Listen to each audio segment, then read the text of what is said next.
Hello everyone, welcome to all on science simplified. तो जैसा कि आप सभी को पता है कि प्रीवियस क्लास में हमने जो चैप्टर नंबर 5 है इसको स्टार्ट कर लिया था। मोस्ट इम्पॉर्टेंट चैप्टर है ये 10th क्लास का और मोस्ट इंटरेस्टेड भी है।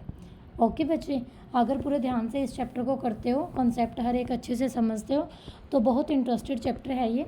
तो लास्ट क्लास में हमने ये बेसिक इंट्रोडक्शन सा कर लिया था कि what our life process, definition कर ली थी ना हमने। देखो ये डेफिनेशन थे यहाँ पे।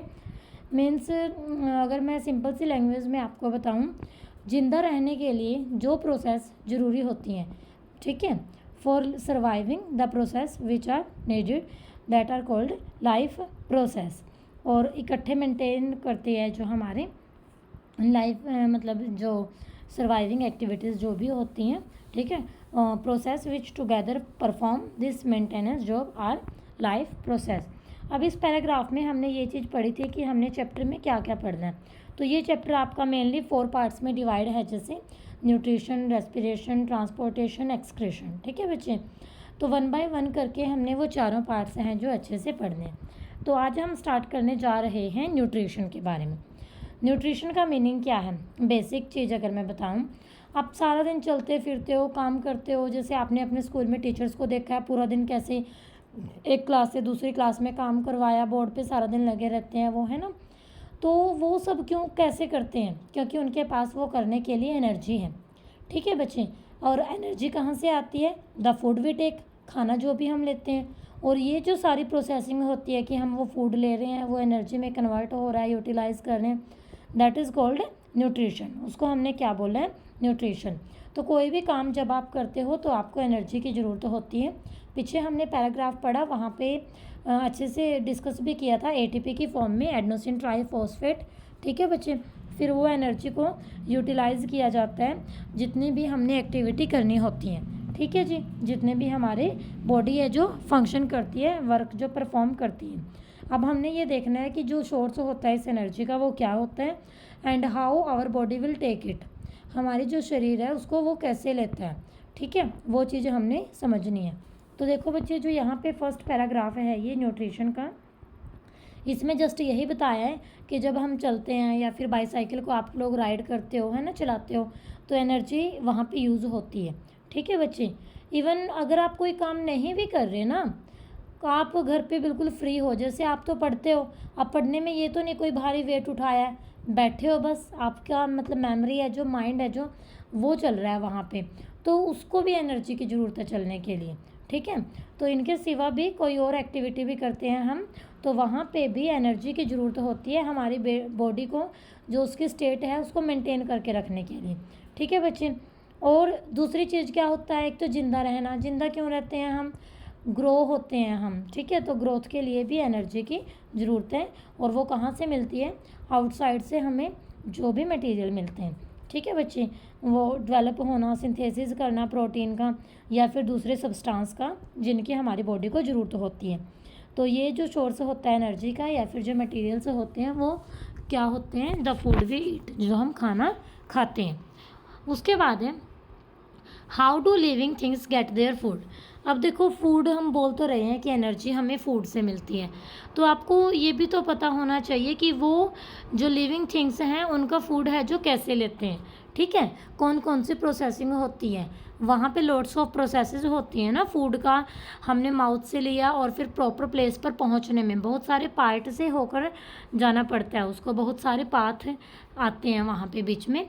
ठीक है बच्चे, तो एक तो स्टार्टिंग में अगर मैं बताऊँ, यहाँ पे जितने भी ऑर्गेनिज्म हैं तो सभी को एनर्जी की ही ज़रूरत है। ठीक है, और मटेरियल उनके कॉमन होते हैं, बस ये बात अलग होती है कि उसको लेने का तरीका अलग अलग है।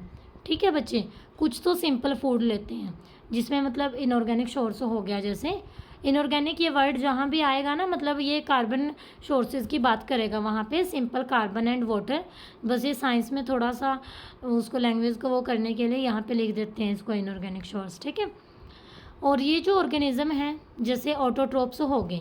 ठीक है, ऑटो मीन्स अपने आप, ट्रोप्स मीन मतलब जो वो फूड ले रहे हैं, तो यहाँ पे ऑटोट्रोप्स का मीनिंग है वो आपके लिविंग थिंग्स होती हैं जो अपना फूड अपने आप प्रिपेयर करते हैं। अपना फूड है जो ऑटोट्रोप्स क्या करते हैं, अपने आप प्रिपेयर करते हैं। तो ये ऑर्गेनिज्म यानी कि जो ऑटोट्रोप्स हैं इंक्लूड ग्रीन प्लांट्स, इसके अंदर ग्रीन प्लांट्स होंगे एंड सम बैक्टीरिया, और कुछ बैक्टीरिया होंगे। अदर ऑर्गेनिजम्स या फिर जो दूसरे ऑर्गेनिज्म हैं यूटिलाइज कॉम्प्लेक्स सब्सटेंसेस, वो क्या करते हैं बच्चे, पहले कोई भी फूड होता है वो कॉम्प्लेक्स फॉर्म में होता है, फिर उस कॉम्प्लेक्स फूड को ब्रेक डाउन करते हैं सिंपल में, ठीक है, before they can be use for the upkeep and growth. तो बॉडी की ग्रोथ के लिए वो कब यूज़ किए जाएंगे, जब उस कॉम्प्लेक्स को सिंपल में ब्रेक डाउन किया जाएगा, ठीक है बच्चे। और वो कौन करेगा, उसके लिए यूज़ करते हैं हम बायो कैटालिस्ट, ठीक है, जिनको हम क्या बोलते हैं, एंजाइम।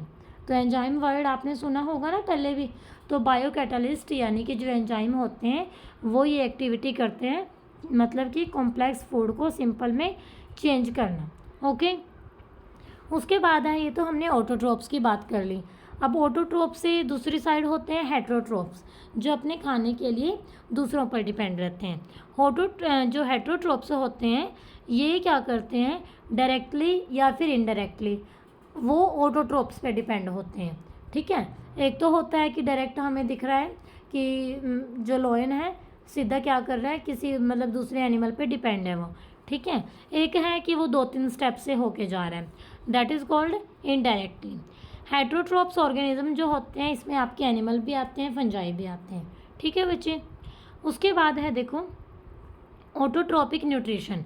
अब जो ये ऑटोट्रोप हैं ये खाना लेते हैं, कैसे इनटेक करते हैं, that is called autotrophic nutrition, ठीक है बच्चे। तो फर्स्ट थिंग तो हमने बताया जैसे इनऑर्गेनिक सोर्स यानी कि जो कार्बन और एनर्जी की रिक्वायरमेंट होती है ऑटोट्रोपिक ऑर्गेनिजम्स की, वो कौन सी प्रोसेस से कंप्लीट होती है, कंप्लीटेड बाय फोटोसिंथेसिस, ठीक है। मैं यहाँ वर्ड बोल रही हूँ फोटोसिंथेसिस। फोटो का मीन होता है लाइट और सिंथेसिस का मीनिंग होता है जो सब्सटेंस मतलब कंपाउंड फॉर्मेशन, ठीक है। तो लाइट की हेल्प से जो कंपाउंड फॉर्मेशन वहाँ पे होती है दैट इज़ कॉल्ड फोटोसिंथेसिस।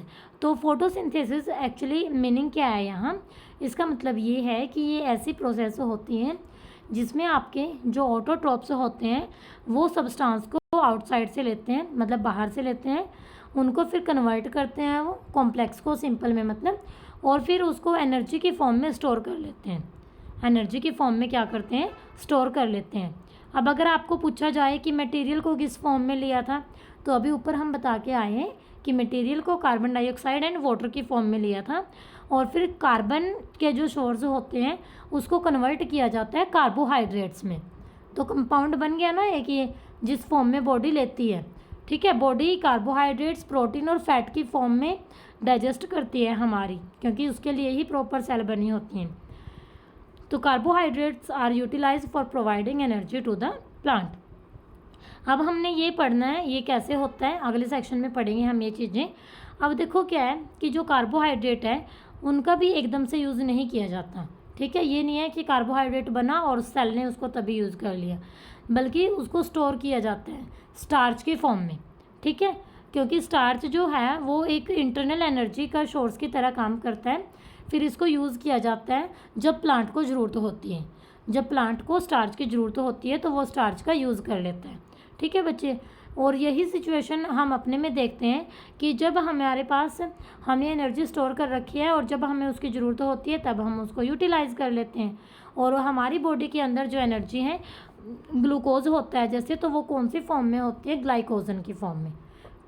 क्योंकि ये तो है नहीं कि आपने साइकिल चलाना है और तो एकदम तभी आप बोलोगे अपनी मदर को कि मुझे खाना दो, मैंने साइकिल चलाना है। ये होता है कि आप तो आपने सुबह खाना खाया हो उसके 4-5 घंटे बाद साइकिल चलाने जाओ आप, तो ये थोड़ी है कि जब अगर 4-5 घंटे बाद आप गए हो तो क्या जो सुबह खाना खाया था वो आपका अब एनर्जी नहीं मतलब रखेगा शरीर में, तो वहाँ पे भी एनर्जी होती है, ठीक है बच्चे। उसके बाद है यहाँ पे देखो ये प्रोसेस दे रखी है हमें फोटोसिंथेसिस की। यहाँ पे ध्यान से देखो जो आपके रिएक्टेंट साइड है, ठीक है, यानी कि जो अभिकारक बोलते हैं जिसको हम, मीन्स आपकी लेफ्ट हैंड साइड, ठीक है। अब तो क्लियर हो गया। तो यहाँ पे कार्बन डाइऑक्साइड है जो आपकी वो कन्वर्ट हो जाती है ग्लूकोज के अंदर, मीन्स कार्बोहाइड्रेट्स के अंदर, ठीक है। और जो वाटर है फिर ये ब्रेक हो जाता है ऑक्सीजन के अंदर। और किसकी प्रोसेस में किसकी प्रेजेंस में हुआ है बच्चों, ये क्लोरोफिल एंड सनलाइट, ठीक है, क्लोरोफिल एंड सनलाइट।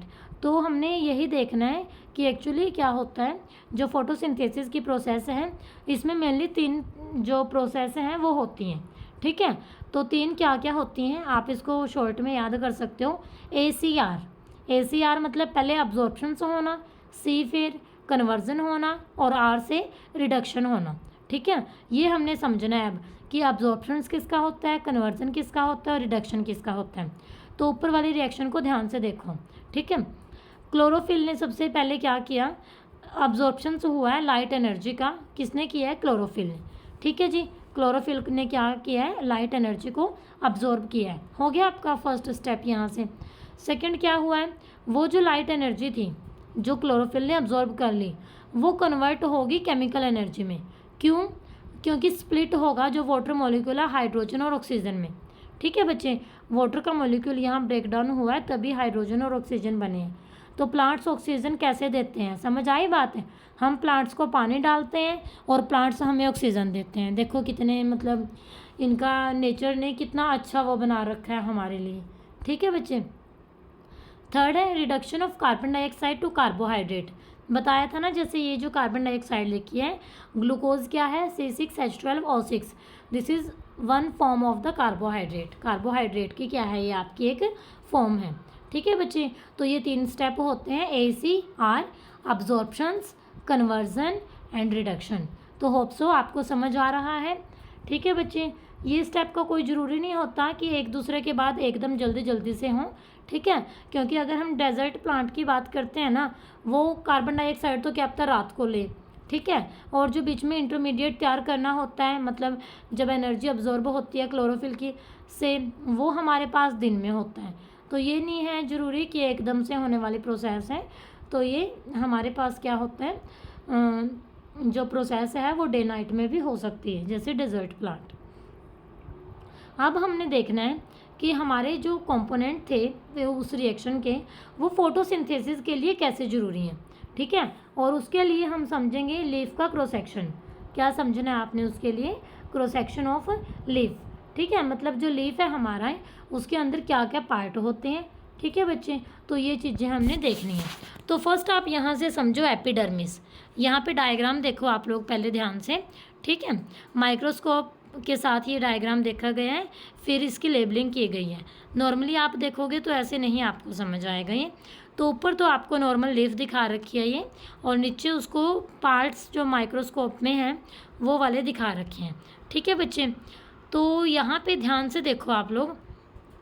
सबसे पहले हमारे पास क्या है, एपिडर्मिस की बात करते हैं। एपी होता है आउटर, डर्मिस होता है कवरिंग, ठीक है। तो जो आउटर कवरिंग होती है सेल की, that is called upper epidermis, ऊपर की साइड से।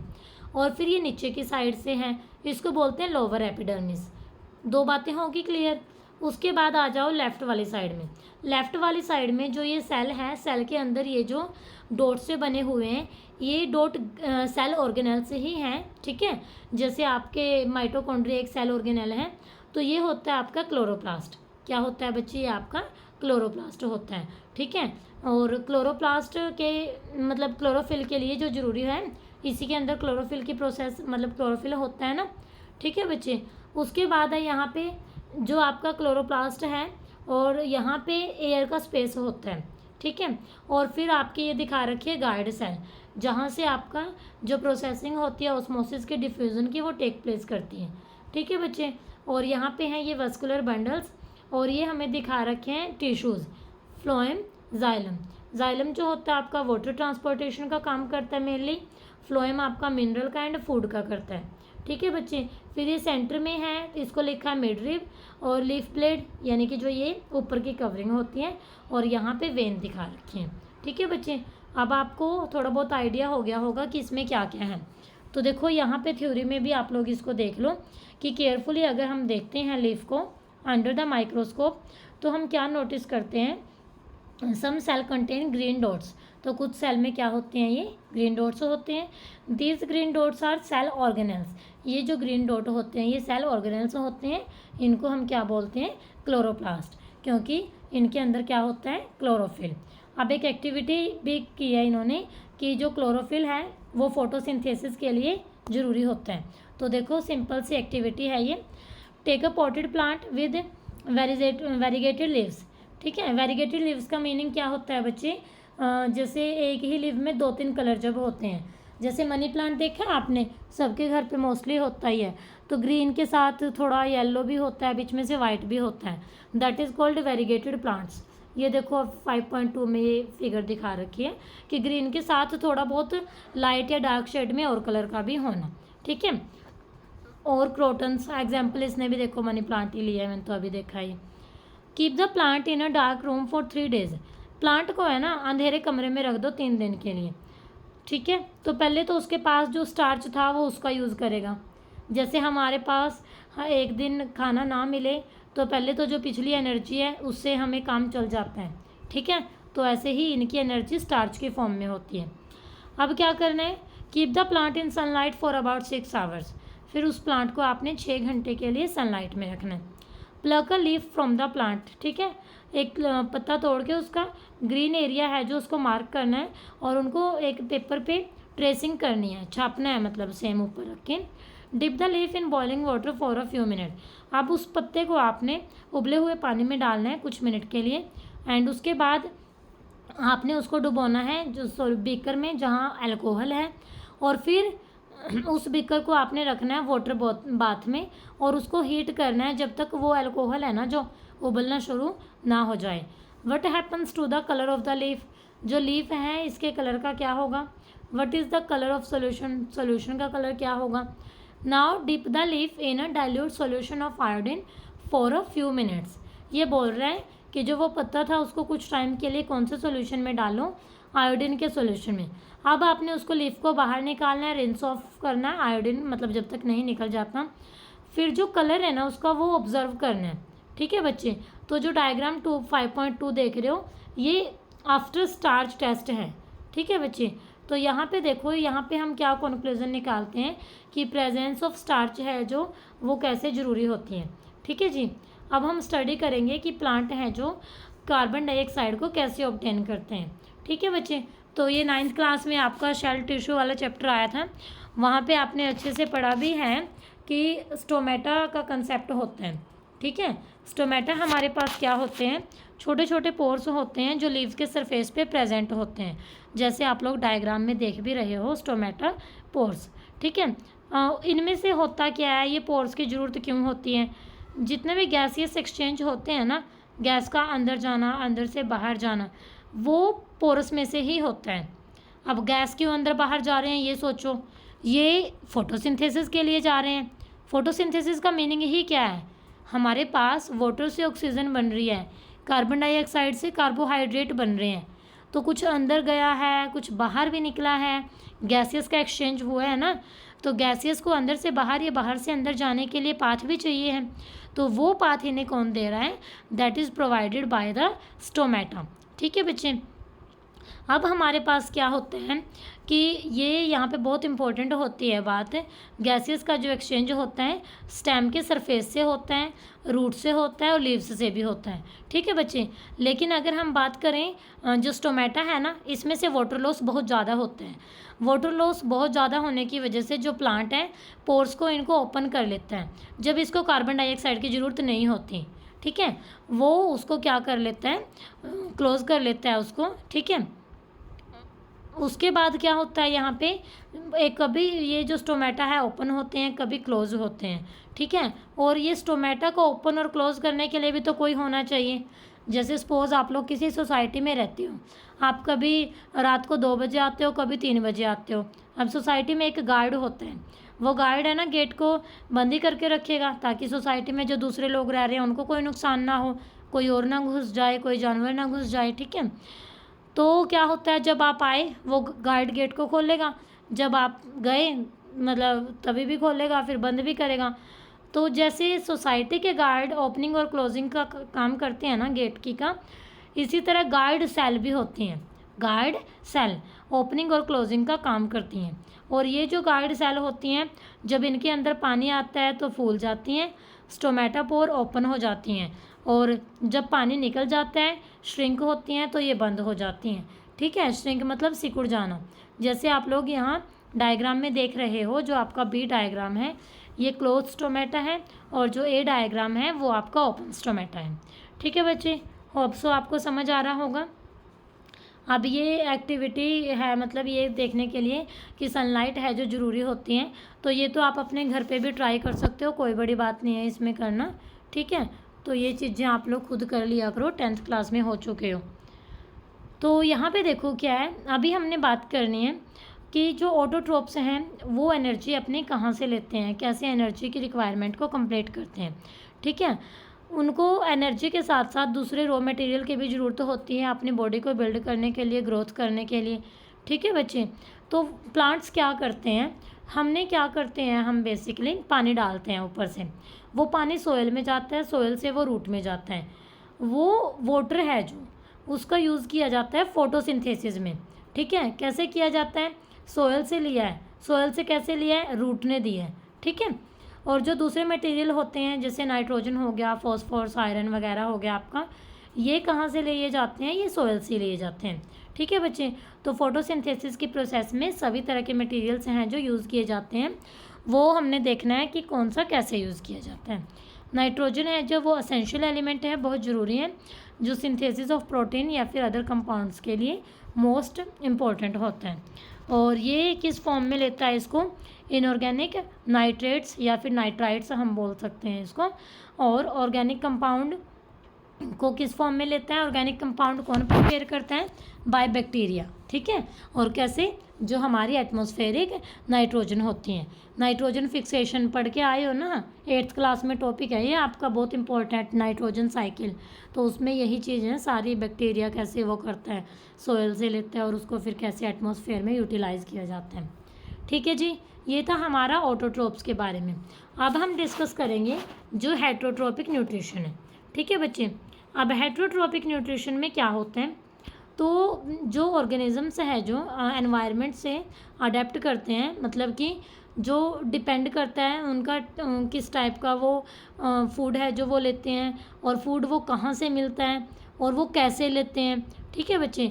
जैसे जो फूड का सोर्स है वो स्टेशनरी है या मोबाइल है, स्टेशनरी मतलब एक ही जगह पर फिक्स है जो चीज़, जैसे ग्रास हो गया, और मोबाइल मतलब जो मूविंग है, जैसे कि कोई भी एनिमल्स हो गए, डियर वगैरह हो, जैसे इसने एग्जांपल में बोल दिया। तो डिफरेंसेस हैं इस चीज़ के बेस के ऊपर कि जो फूड है वो कैसे असेस हैं, ठीक है। और न्यूट्रिटिव एपरेटस क्या होता है कि जैसे काऊ है, गाय है, घास चर लिया, लोयन क्या करेगा, सीधा डियर को ही खाएगा, वो तो नहीं घास खाएगा, ठीक है। तो देखो कितनी वेरिएशन आ जाती है इसी चीज़ के बेस पे। तो इसीलिए इसने लिखा है range of strategies by which the food is taken in and used by the organism. और कुछ ऑर्गेनिजम्स होते हैं जो वो क्या करते हैं, फूड मटेरियल को ब्रेक डाउन करते हैं और फिर उसको अब्जॉर्ब करते हैं, क्योंकि कोई भी फूड आप लेते हो ना वो डायरेक्ट डाइजेस्ट नहीं होता, पहले वो कॉम्प्लेक्स से सिंपल में जाता है और फिर वो कार्बोहाइड्रेट्स की फॉर्म में कन्वर्ट होता है। तो इसीलिए इसने बताया है कि बाहर से जो फूड लिया पहले उसको ब्रेक डाउन किया बॉडी ने और फिर उसको अब्जॉर्ब किया। जैसे एग्जांपल है जो ये फंगस है, फंजाई है, किस पे, ब्रेड माउल्ड हो गया, यीस्ट हो गया, मशरूम हो गया, ठीक है बच्चे। और दूसरे पूरे मटेरियल को लेना और उसको ब्रेक डाउन करना, ठीक है।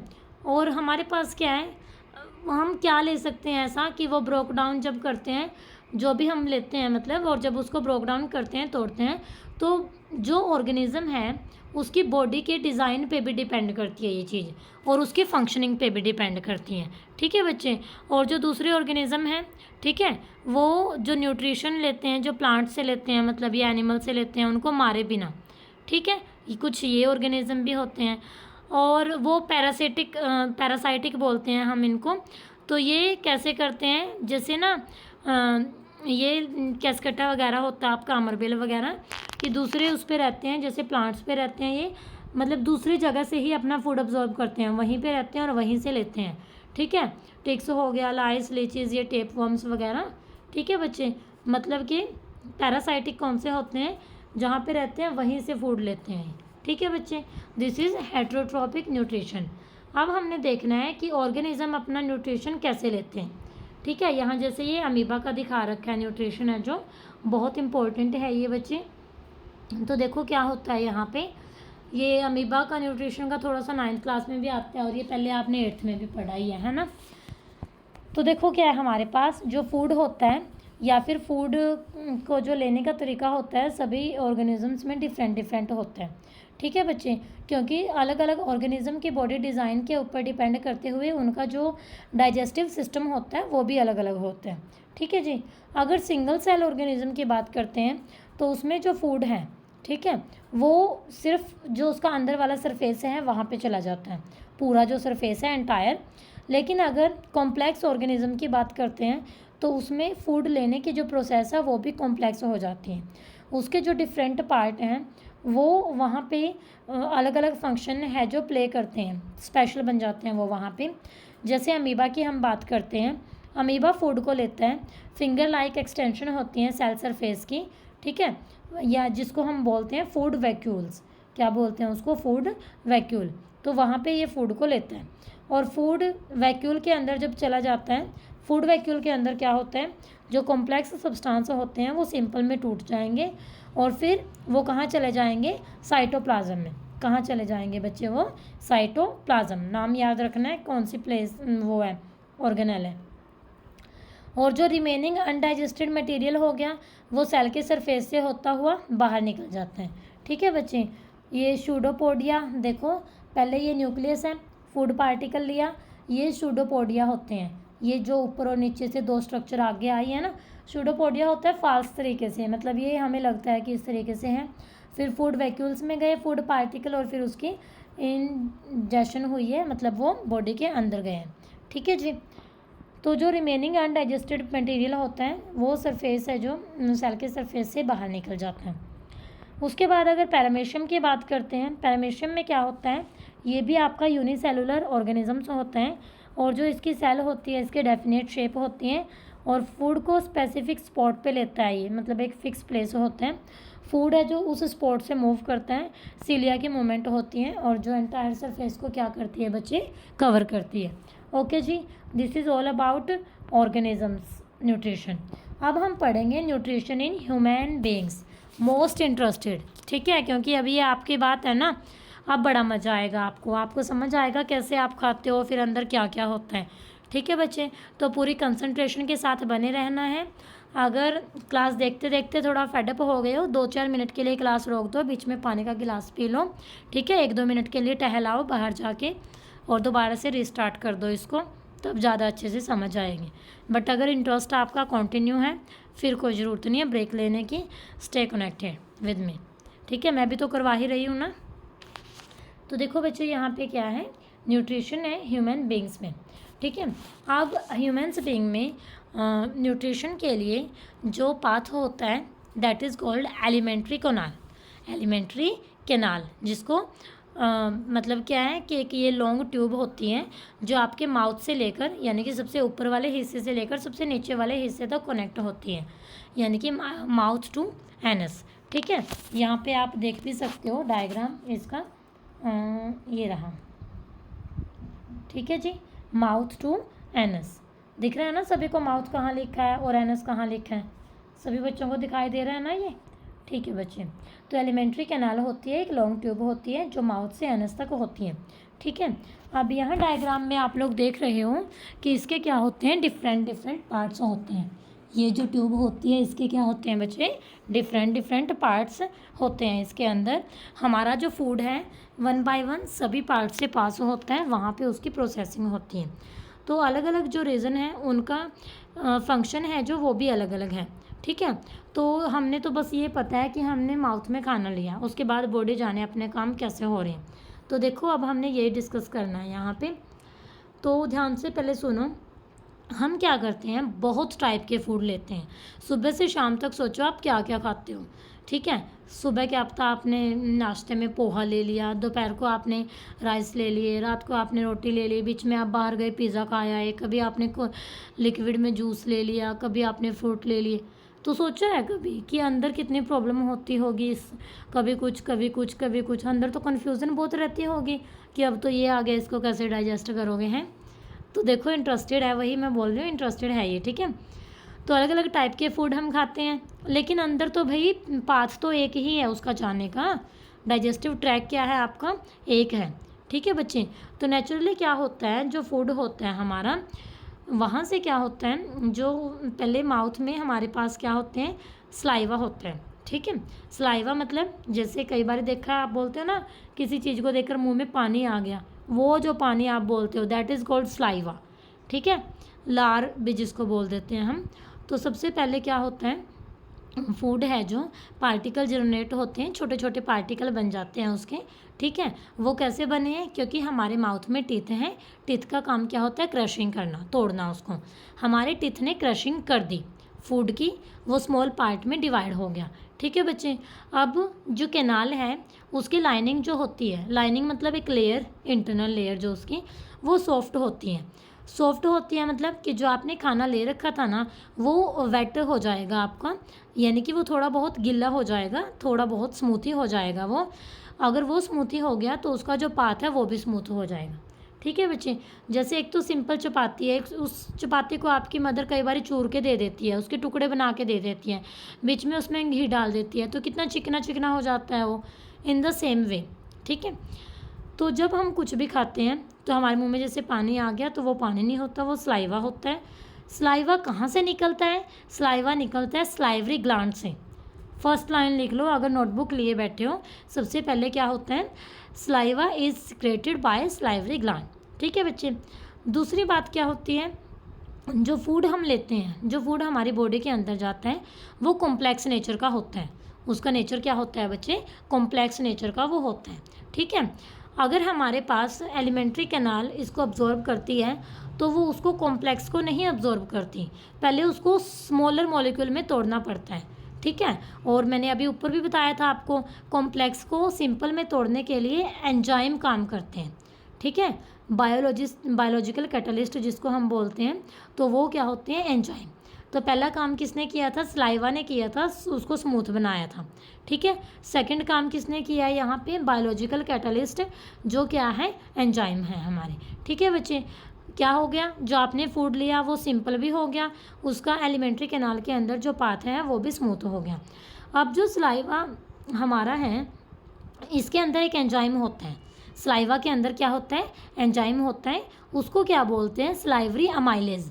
नाम याद करना, ये जितने भी नाम है यहाँ पे, सलाइवा के अंदर है एंजाइम, उसको बोलते हैं सलाइवरी अमाइलेज। इसका काम क्या होता है, इसका काम होता है हमारे पास क्या होता है, जो स्टार्च होता है ना, स्टार्च मतलब जो आपका कॉम्प्लेक्स मॉलिक्यूल था, उसको सिंपल शुगर में तोड़ना। स्टार्च से शुगर बनाया हमने बताया एंजाइम ने। एंजाइम कौन सा, सलाइवा के पास एंजाइम था एक, कौन सा एंजाइम था बच्चे, सलाइवरी अमाइलेज। ठीक है जी, और वो जो फिर फूड है सलाइवा के साथ मिक्स हो गया और हमारे माउथ में से मूव करके वो च्यूइंग होके, और मस्कुलर टंग है जो वहाँ से फॉरवर्ड मूव किया जाता है। तो अभी तक हमारा सिर्फ ये फर्स्ट ऊपर राइट में माउथ लिखा है, लेफ्ट में टंग, यहाँ से फूड गए हैं।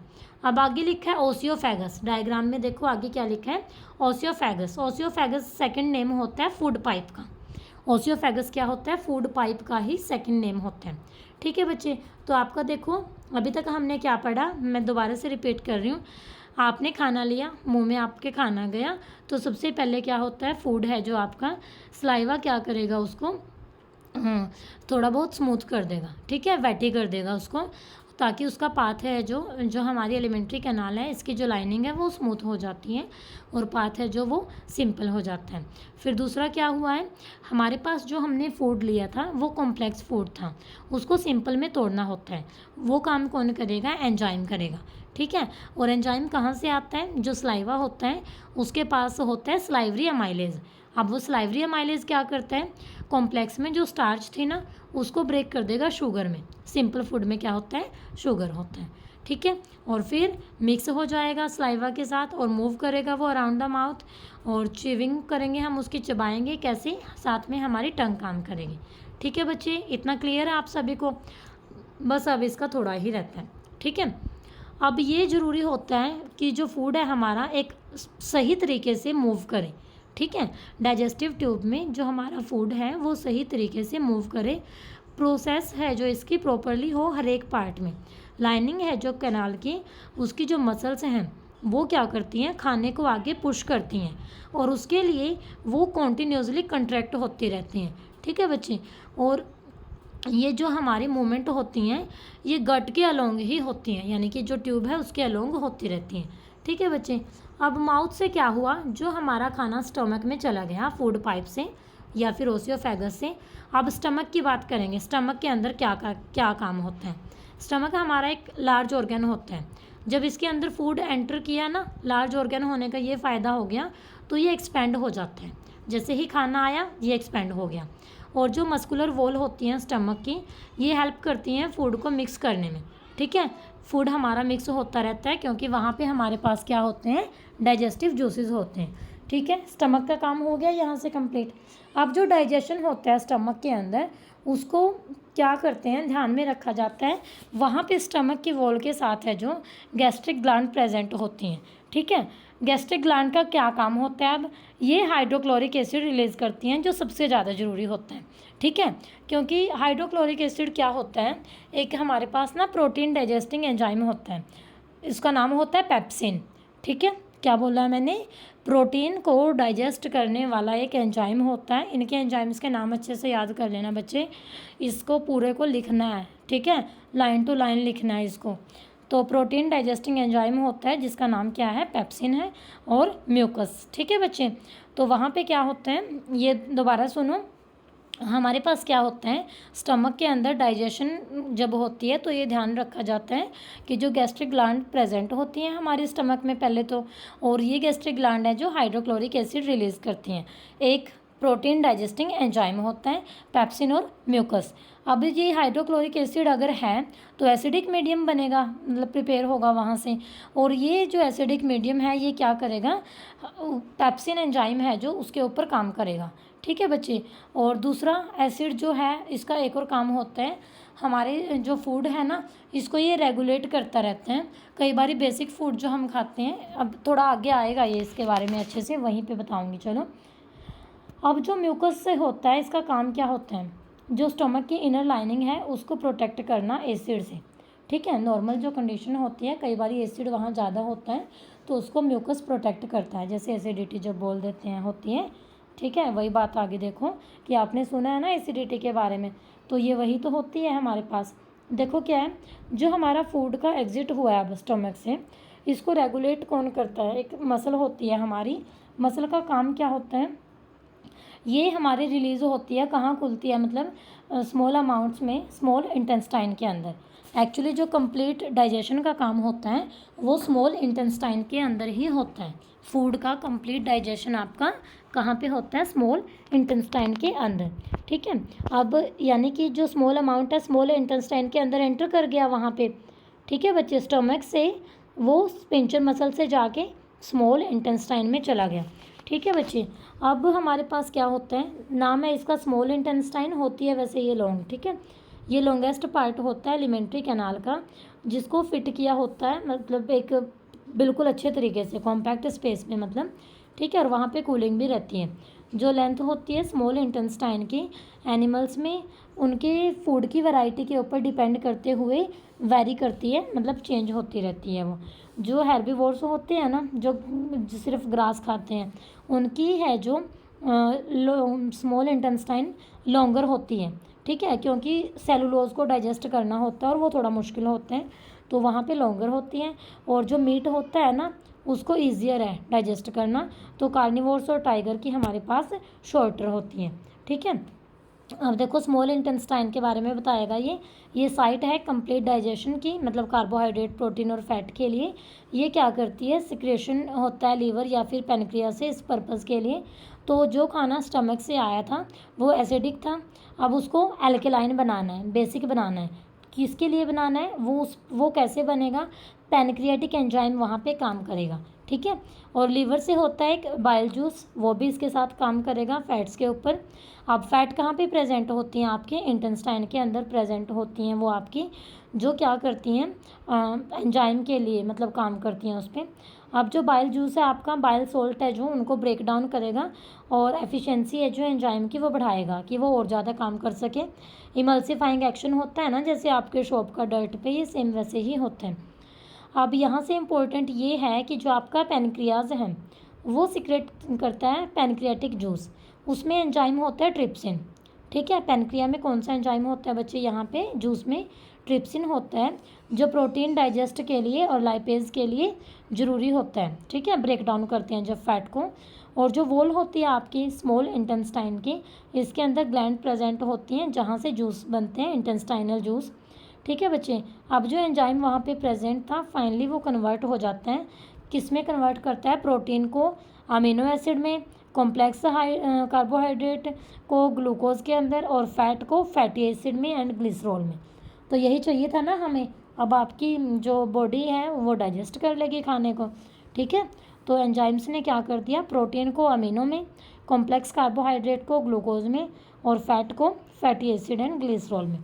तो जो डाइजेस्टेड फूड था वो किसने लिया, by the walls of the intestine. ठीक है बच्चे, और जो इनर लाइनिंग थी स्मॉल इंटेस्टाइन की, उनकी प्रोजेक्शन कैसी थी, न्यूमरस फिंगर लाइक प्रोजेक्शन थी, जिसको हम विली बोलते हैं। विली का काम क्या होता है एक्चुअली, जब जो खाना आपका आया ना उसको अब्जॉर्ब करने के लिए सरफेस एरिया इंक्रीज़ कर देती हैं ये।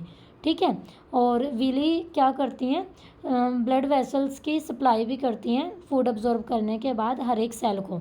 ठीक है बच्चे, इससे ही एनर्जी ऑब्टेन होती है। अब फूड अब्जॉर्ब तो हो गया, कुछ फूड ऐसा भी है जो अनअब्जॉर्ब हो गया, उसको सेंड किया जाता है लार्ज इंटेस्टाइन में, जिसकी जो वॉल होती हैं अब्जॉर्ब करती हैं मोर वाटर को इस मटेरियल से, और जो रेस्ट ऑफ मटेरियल है जो बॉडी से रिमूव करना है, it will remove via NS. NS के थ्रू क्या हो जाएगा, ये रिमूव हो जाएगा।